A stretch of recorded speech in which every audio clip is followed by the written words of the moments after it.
La semana pasada empezamos a ver el atributo del amor de Dios. Vimos que el amor de Dios no se influencia por nada. También vimos que el amor de Dios es santo. Y quisiera dar un repaso de lo que vimos la semana pasada. La semana pasada estuvimos viendo el amor de Dios. ¿Y qué es el amor de Dios? ¿Qué significa el amor de Dios? Y el primer punto que hablé la semana pasada es que el amor de Dios no es influenciado. ¿A qué me refiero con esto? Que no hay nada que podamos hacer para que Dios nos ame. El amor de Dios nos influencia por cosas que nosotros hagamos o que Dios vea en nosotros que le agraden a Él. Dios nos ama porque Él es amor. Como vimos en Deuteronomio 7:7, que dice: no por ser vosotros más que todos los pueblos os ha querido Jehová, y os ha escogido, pues vosotros erais el más insignificante de todos los pueblos. Este es el pueblo de Israel que Jehová escogió. Podemos ver que Jehová no escogió este pueblo porque ellos tenían algo que a Dios le agradaba, sino que ellos eran los más insignificantes. Pero Dios los escogió porque Dios los amó. El versículo siguiente dice que la razón por la cual Dios los escogió es porque Dios es amor. También vimos que el amor de Dios es santo. El amor de Dios no es regulado por un sentimiento o por una pasión o algo que le llame la atención a Dios. Pero el amor de Dios es regulado por el principio que Él tiene. Y Dios obra de acuerdo a sus principios, no a nuestros principios, porque nuestros principios son corruptos. Los principios de Dios es la santidad. Todo tiempo que Dios actúa o que Dios dice algo, lo hace de acuerdo a sus principios, que es la santidad. Dios siempre actúa de acuerdo a su santidad y su justicia. También vimos que el amor de Dios nunca cambia. El amor de Dios siempre es el mismo. El amor de Dios siempre ha sido el mismo desde que antes que existieran todas las cosas hasta este día. Entonces, el amor de Dios siempre es el mismo y siempre será el mismo. Como Salmos 33:11 dice: el consejo de Jehová permanecerá para siempre, los pensamientos de su corazón por todas las generaciones. Santiago 1:17 dice: toda buena dádiva y todo don perfecto desciende de lo alto del Padre de las luces, el cual no hay mudanza ni sombra de variación. Así como Dios no puede cambiar en ningún atributo, Dios no puede cambiar en su naturaleza, su amor tampoco puede cambiar. No hay nada que pueda cambiar en Dios. Dios siempre es el mismo. Y en este día quisiera hablar acerca del amor de Dios, cómo es que Dios muestra su amor a través de su Hijo Jesucristo. También voy a estar hablando cómo es que Dios nos muestra su amor, pero a la misma vez hace justicia. Cómo es que Dios nos muestra amor, pero a la misma vez nos rescata de su ira. Y cómo es que Dios nos predestinó en su amor. Quisiera que todos fuéramos a Juan 3:16. Si todos pudiéramos abrir nuestras Biblias en Juan 3:16.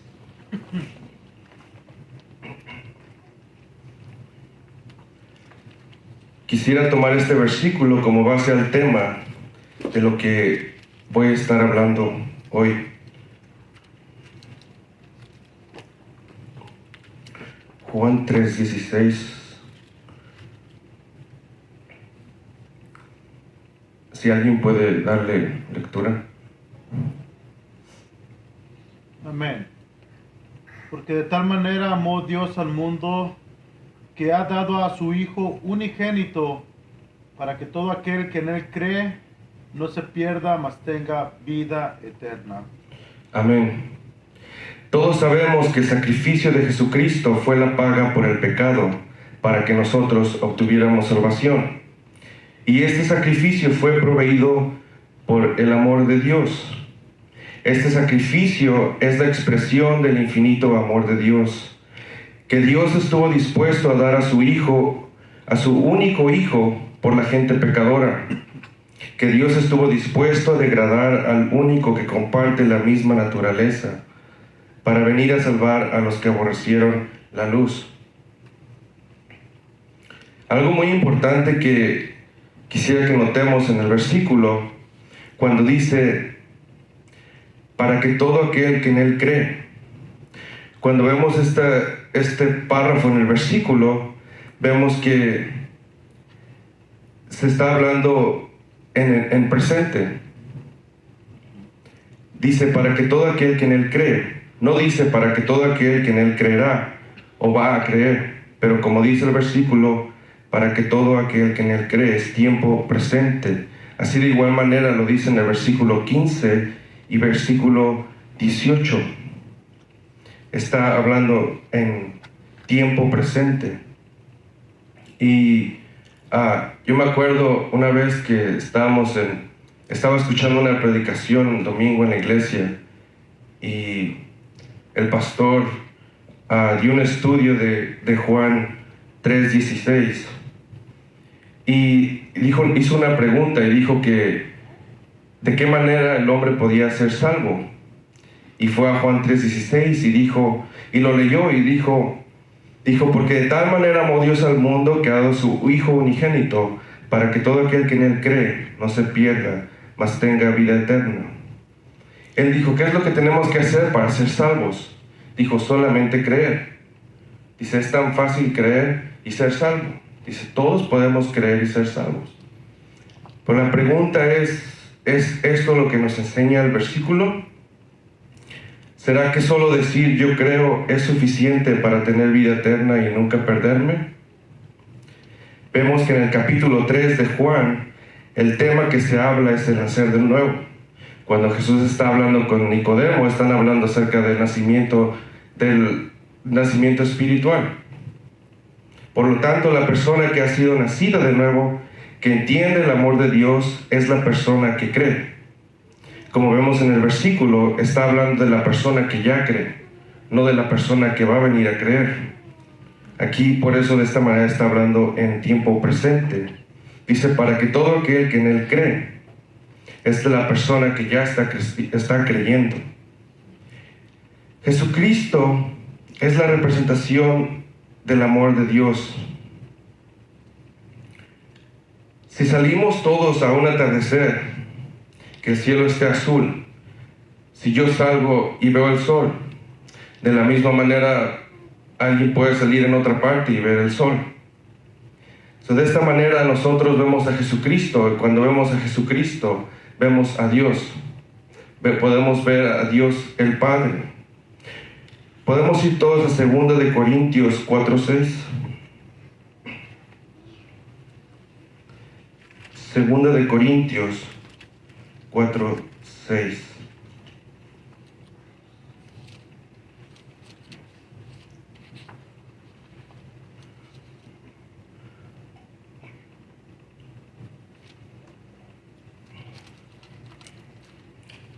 Segunda de Corintios 4:6. Cuando tengan el versículo, si alguien puede darle lectura al versículo.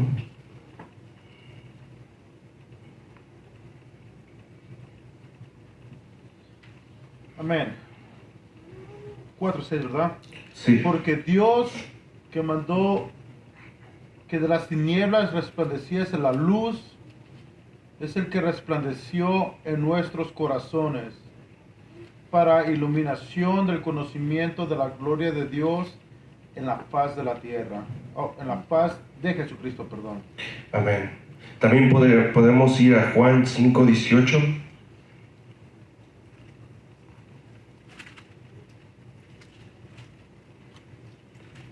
Juan 5:18.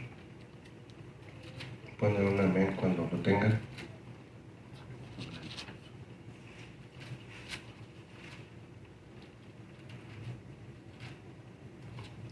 Juan 5:18 dice así: por esto los judíos aún más procuraban matarle, porque no solo quebrantaba el día de reposo, sino que decía que Dios era su propio Padre, haciéndose igual a Dios. Jesucristo es el que resplandece en nuestros corazones. Él es el que nos ilumina de la gloria de Dios. Jesucristo es igual a Dios Padre. En Jesucristo, cuando vemos a Jesucristo, podemos ver el amor de Dios. Podemos ver qué tan grande es el amor de Dios cuando miramos a Jesucristo en la cruz del Calvario. De la misma manera podemos ver todo atributo que es del Padre, lo podemos ver en Jesucristo. Y Jesucristo hace mención de esto, de la justicia que Dios traería por el pecado. Como vimos la semana pasada, Dios es amor. Dios ama todo lo que es santo y todo lo que no es santo, Dios lo detesta. Es de esta manera que Dios trae justicia a través de Jesucristo. Podemos ir todos a Juan 18:11. Juan 18:11.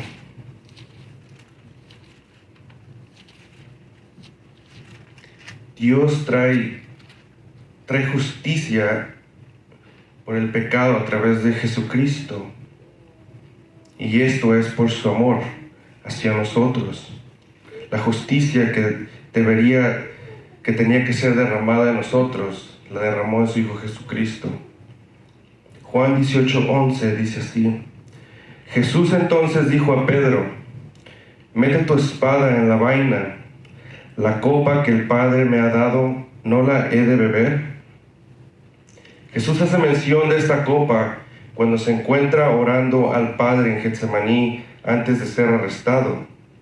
En Lucas 22, 41 al 42, podemos ir todos a Lucas 22, 41 al 42.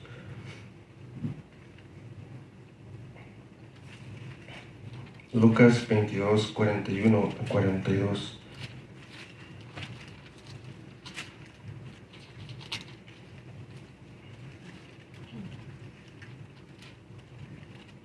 Dice así: y él se apartó de ellos a distancia, como de un tiro de piedra, y puesto de rodillas oró.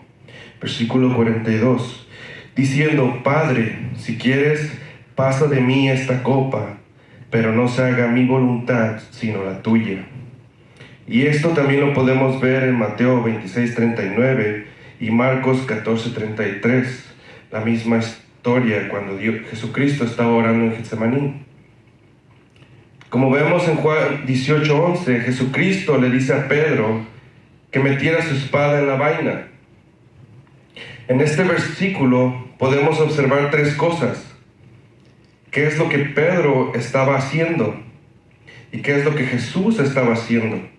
¿Y qué es lo que iba a acontecer con Jesús? Estas tres cosas son las que vemos en este versículo. En primera vemos a Pedro actuando conforme a su propia voluntad. En segunda, vemos a Jesús no actuando conforme a su propia voluntad, pero conforme a la voluntad del Padre. Porque lo único que vino Jesús al mundo es hacer la voluntad del Padre. Como vemos en versículo 42 de Juan 18, al final dice: pero no se haga mi voluntad, sino la tuya. La pregunta es: ¿qué es lo que debemos hacer para actuar conforme a la voluntad del Padre, como lo hizo Jesús? Vemos que Pedro saca su espada para hacer su propia voluntad. La espada que nosotros necesitamos tener y usar, no para hacer nuestra voluntad, sino la del Padre, es tener la espada que es la palabra de Dios. A través de la palabra de Dios conocemos su voluntad y haremos su voluntad como Jesús lo hizo. Así como dice Hebreos 4:12, porque la palabra de Dios es viva y eficaz, y es más cortante que toda espada de dos filos, y penetra hasta partir el alma y el espíritu, las coyunturas y los tuétanos, y discierne los pensamientos y las intenciones del corazón. A través de la palabra de Dios, nosotros podemos conocer la voluntad del Padre y podemos actuar de la misma manera que actuó Jesús, haciendo la voluntad de Dios y no como Pedro, que estaba haciendo su propia voluntad, queriendo sacar la espada y queriendo rescatar a Jesús de algo que tenía que haber pasado. Y tercero, ¿qué es lo que se iba a llevar a cabo cuando Jesús le dice a Pedro: la copa que el Padre me ha dado, ¿no la he de beber? Y lo que dice en Lucas 22:42, cuando dice: si quieres, pasa de mí esta copa, pero no se haga mi voluntad sino la tuya. ¿Qué significa la copa que bebió Jesucristo? La copa que bebió Jesucristo significa la ira de Dios. Esta es la copa que nosotros debimos de haber tomado. De esta copa se menciona en el Antiguo Testamento cada vez que Dios estaba irado contra pueblos. Ellos bebían de esta copa. Como podemos ver en Jeremías 25:15, pues podemos ir todos a Jeremías 25:15.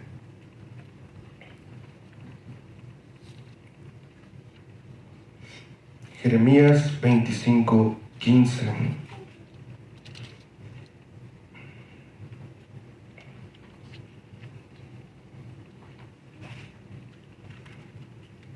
Pueden dar una amén cuando lo tengan.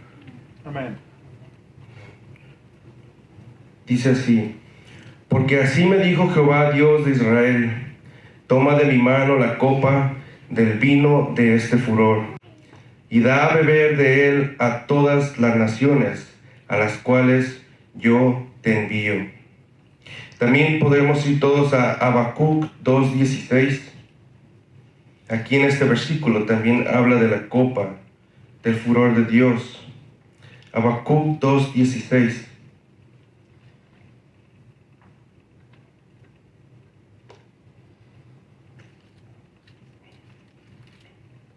Habacuc 2:16. Pueden dar un amén cuando tengan el versículo. Dice de esta manera: te has llenado de deshonra más que de honra. Bebe tú también y serás descubierto. El cáliz de la mano derecha de Jehová vendrá hasta ti, y vómito de afrenta sobre tu gloria. Hermanos, la copa de la ira de Dios es la cual nosotros debimos de haber tomado. Pero por su amor tan grande, esta copa Jesús la tomó por nosotros. Pienso que yo me puedo imaginar la ira de Dios, pero jamás podría comprender qué tan grande es la ira de Dios cuando Dios obra hacia un pecador. Dios en su poder pudo haber hecho algo más para descargar su ira, pero su voluntad era que Jesús tomara de esta copa. Y esta es la oración que hizo Jesús. Dice: si quieres, que pase de mí esta copa, pero no se haga mi voluntad sino la tuya. Esta oración que hizo Jesús fue respondida. Podemos ver que Jesús aquí estaba orando en su humanidad. Jesús sabía qué es lo que iba a acontecer en su vida. Jesús sabía que la ira de Dios iba a caer en Él por nosotros. Y esta oración que Jesús hace fue respondida por Dios.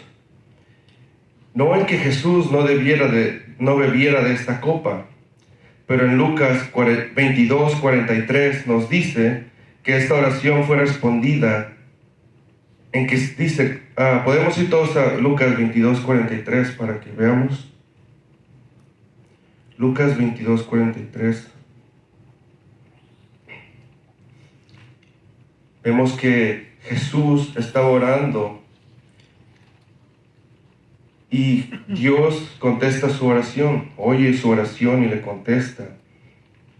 Y dice así en el versículo 43, dice, y se le apareció un ángel del cielo para fortalecerle. Dios no le quita la copa a Jesús, sino lo fortalece para que Él beba de esta copa. Jesucristo en su humanidad sabía todo lo horrendo que iba a pasar al beber esa copa. Hebreos 5:7 podemos ver claramente que nos habla de la humanidad de Dios, de Jesucristo. Podemos ir todos a Hebreos 5:7.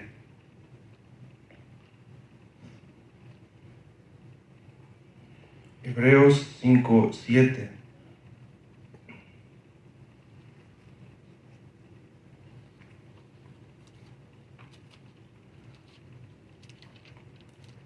Si alguien puede darle lectura a Hebreos 5:7. Amén. El cual en los días de su carne ofreció ruegos y súplicas con gran clamor y lágrimas. Al que le podía librar de la muerte, fue oído por su temor reverente. Amén. Jesucristo dice que en su carne, rogando y suplicando, en lágrimas, oraba porque sabía lo que iba a acontecer. Y todo esto fue porque Dios nos amó grandemente. Todo esto es lo que Jesucristo tuvo que pasar por nosotros. Jesucristo tuvo que beber de esta copa por nosotros, porque Dios nos amó, como dice Juan 3:16. Por el amor de Dios, Jesucristo tuvo que pagar la justicia por el pecado.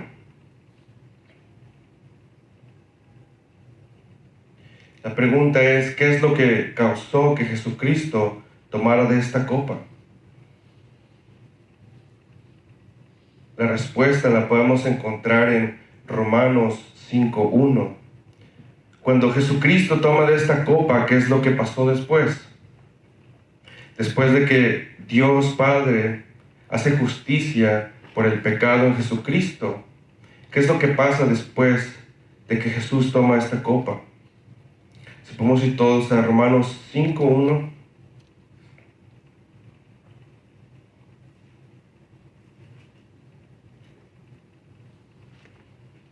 Romanos 5:1. Tengo un amén, pues. Amén. Dice así: justificados pues por la fe, tenemos paz para con Dios por medio de nuestro Señor Jesucristo. Era necesario que Jesucristo bebiera la copa de ira para que a través de Él nosotros tuviéramos paz con Dios.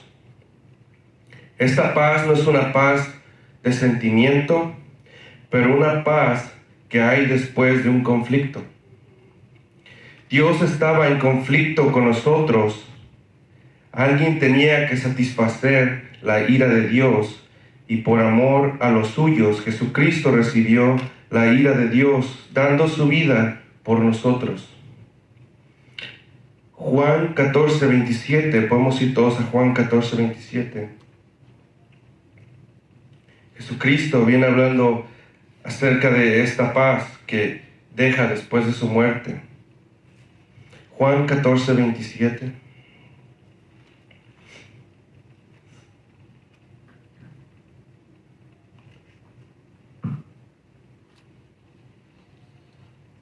Cuando lo tengan puedan, amén. ¿Me puede darle lectura? La paz os dejo, mi paz os doy. Yo no os la doy como el mundo la da.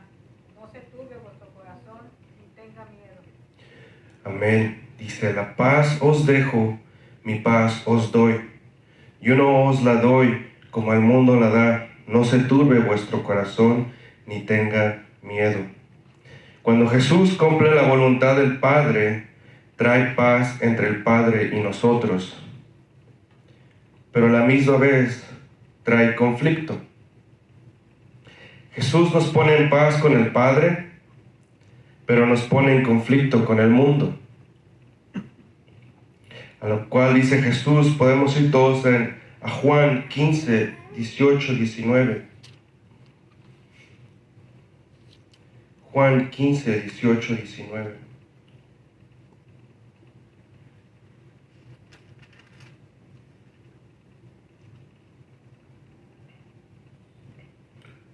Cuando lo tengan, puede dar un amén. Puede dar la lectura. Bueno. Si el mundo os aborrece, sabed que a mí me ha aborrecido antes que a vosotros. Si fuereis del mundo, el mundo amaría lo suyo. Pero porque no sois del mundo, antes yo os elegí del mundo. Por eso el mundo os aborrece. Amén. Ahora que tenemos paz con Dios y ya no somos de este mundo, dice que por eso el mundo nos aborrece. Una vez que hemos sido quitados de ese conflicto que había entre Dios y nosotros por el pecado, Jesucristo trae paz para con Dios, pero trae conflicto ahora al mundo, porque el mundo aborrece la luz. Pero estas son las palabras de Jesucristo también en Juan 16:33. Si podemos ir todos a Juan 16:33.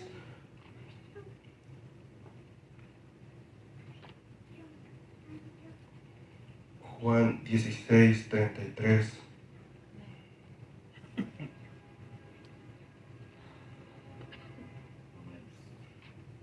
Dice así: estas cosas os he hablado para que en mí tengáis paz. En el mundo tendréis aflicción, pero confiad, yo he vencido al mundo. Salmos 29:11 dice así: Jehová dará poder a su pueblo, Jehová bendecirá a su pueblo con paz. De esta manera Dios nos muestra su amor tan grande a los que creen. De esta manera Dios nos ha dado a su Hijo para tener vida eterna. Jesucristo es el que pagó por nuestros pecados. En Jesucristo fue puesta la ira de Dios. Y Jesucristo es el que viene a traer paz entre Dios y la humanidad. Ahora, cada vez que Dios ve a una persona, la ve a través de Jesucristo, de la paz que ahora hay entre nosotros y Dios. Quisiera ir a la segunda parte de Juan 3:16. Ya vimos ahorita que la primera parte que dice que Dios nos dio a su Hijo unigénito para todo aquel que en él cree no se pierda, mas tenga vida eterna. Y quisiera ir ahorita al principio de Juan 3:16, primer párrafo. Y dice así: porque de tal manera amó Dios al mundo. Acabamos de ver la manera en que Dios amó al mundo. Ahora veremos a qué se refiere cuando dice que Dios amó al mundo. Muchas personas creen que Dios amó a todo el mundo y dio a su Hijo a todo el mundo. Otros creen que Dios amó a los electos y que Dios dio a su Hijo por los que ya habían sido predestinados. Para poder entender esto, tenemos que verlo a la luz de las Escrituras. Tenemos que mirar el contexto de versículos como este. No podemos guiarnos por un versículo sin mirar el contexto. Las preguntas que tenemos que hacernos cuando miramos este párrafo en el versículo de Juan 3:16 son las siguientes. ¿A quién Dios ama? ¿Cuál es el mundo al que Dios ama? ¿Quién pertenece a ese mundo?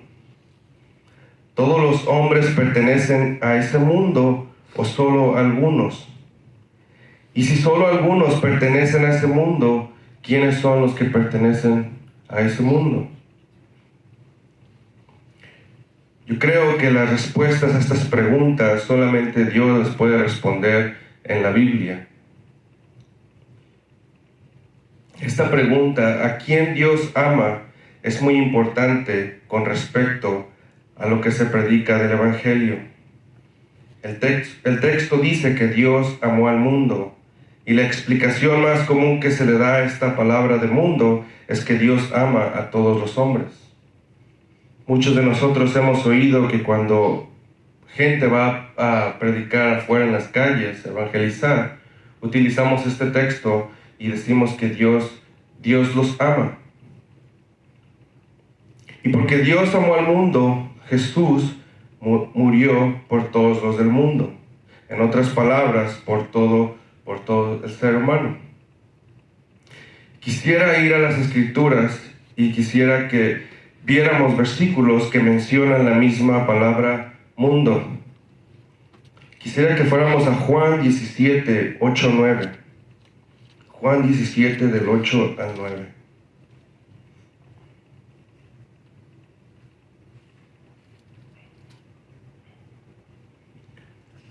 Juan 17 del 8 al 9. Un amén cuando todos lo tengamos. Amén. Dice, porque las palabras que me diste les he dado, y ellos las recibieron, y han conocido verdaderamente que salí de ti, y han creído que tú me enviaste. Versículo 9 dice, yo ruego por ellos, no ruego por el mundo, sino por los que me diste, porque tuyos son. Estos versículos en comparación a Juan 3:16, es evidente que el término mundo no es igual al de Juan 17. Sería contradictorio que Jesús no orara por el mundo que Dios amó en Juan 3:16. Jesucristo hace una distinción entre sus discípulos, quienes creyeron que el Padre envió a Jesús. El Padre envió a Jesús, ellos fueron dados a Jesús. Aquí está hablando de los discípulos que se le fueron dados a Jesús. Y Jesús ora por los que se le fueron dados a Él, que son los discípulos. Jesús dice, yo ruego por ellos, a los que Dios amó, no fue el mundo, pero a los que Dios les dio a Jesucristo. También quisiera que fuéramos a Juan 2, primera de Juan 2, del 15 al 17. Primera de Juan 2, del 15 al 17.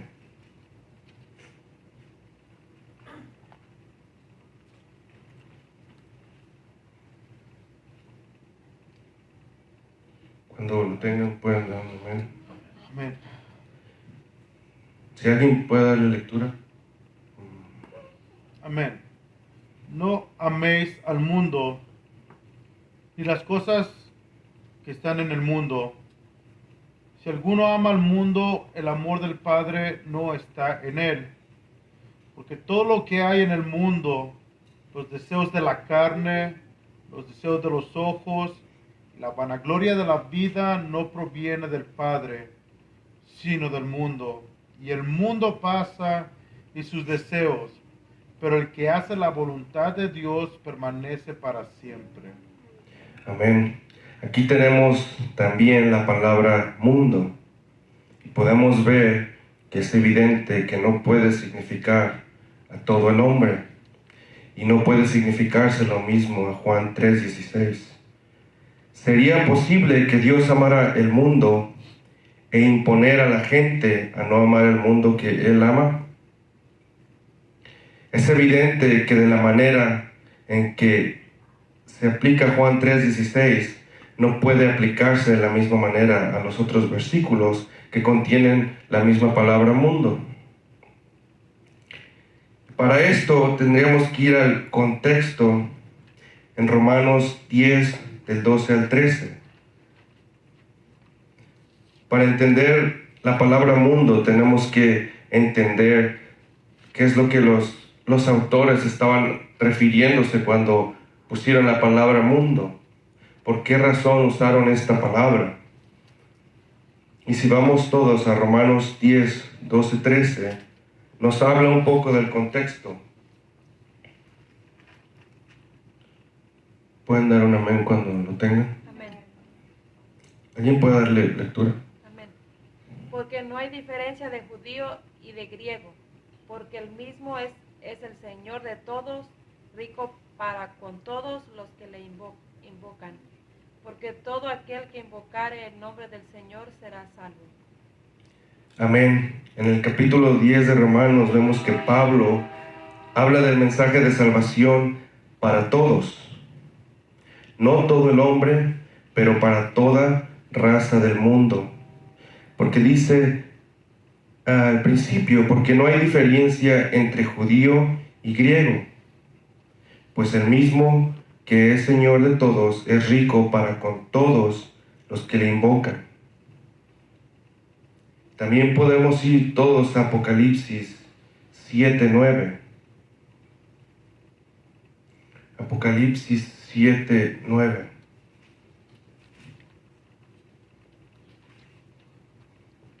Si alguien puede dar la lectura cuando lo tenga.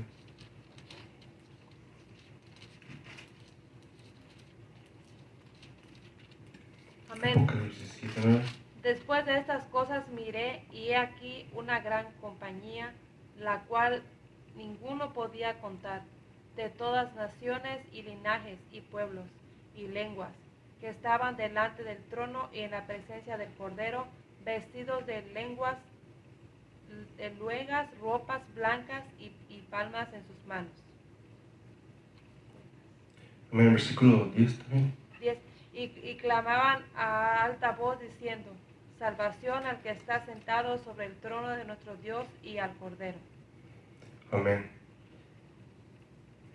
En el libro de Juan podemos ver, y en Romanos, que ellos siempre estuvieron lidiando con judíos.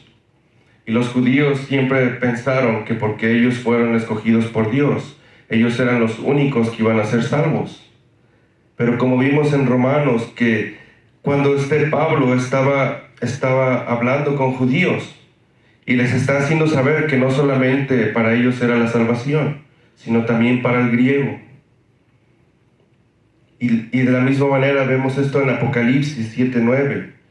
Dice que después de esto miré, y aquí una gran multitud, la cual nadie podía contar, que de todas naciones y tribus y pueblos y lenguas, que estaban delante del trono en la presencia del Cordero. Amén. Vemos que lo que los escritores en Juan, en Romanos y en toda la Biblia quieren dar a entender cuando usan la palabra mundo, es que la salvación era para todos los pueblos, no solamente para los judíos, porque los judíos pensaban de esa manera y ellos solamente lidiaban con puro judío. Y es por eso que en Juan 3:16 se hace mención muchas veces de la palabra mundo, no solamente en Juan 3:16, pero podemos verla en todo el libro cuando hacen mucha mención de la palabra mundo. Y ese es el contexto esa es la razón por la cual ellos utilizan la palabra mundo, porque ellos lidiaban mucho con los judíos y querían hacerles entender que ellos no eran los únicos que iban a ser salvos, sino que todo el mundo. Ya entendemos que todo el mundo no es todo el hombre, sino de todos pueblos y tribus, como dice Apocalipsis 7:9. Vemos que Dios ha predestinado gente para ser salva y gente para no ser salva. Y eso también está en Romanos 9. Si gustarían ustedes estudiar Romanos 9 en sus casas, habla Pablo acerca de la elección que hace Dios con la gente. Pero en Efesios nos dice que la predestinación tiene base en el amor de Dios. Cuando Dios predestinó a la gente, la predestinó en su amor. Si podemos ir todos a Efesios 1, 4 y 5. Efesios 1, 4 y 5.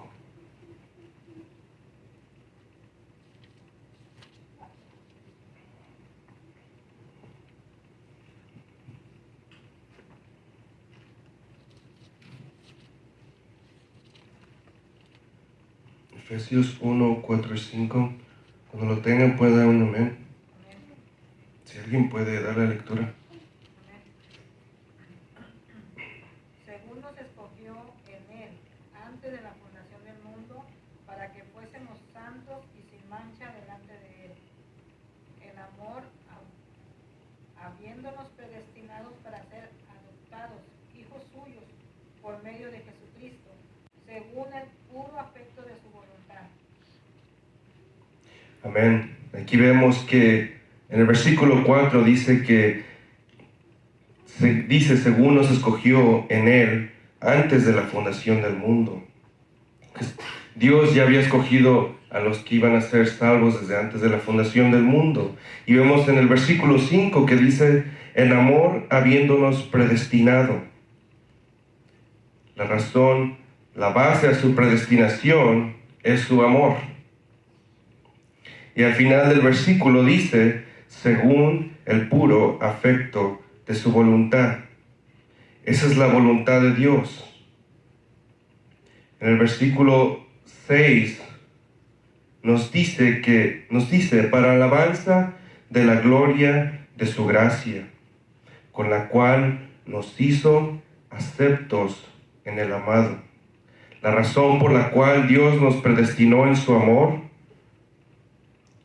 simplemente es para darle alabanza para la alabanza de la gloria de su gracia, para alabar la gracia de Dios, gracia en los que Él decide tener gracia y en los que no decide tener gracia. Y eso es lo que habla Romanos 9. Todo el capítulo habla de en los que tiene gracia y en los que no. Y con esto acabo el estudio de hoy, hermanos.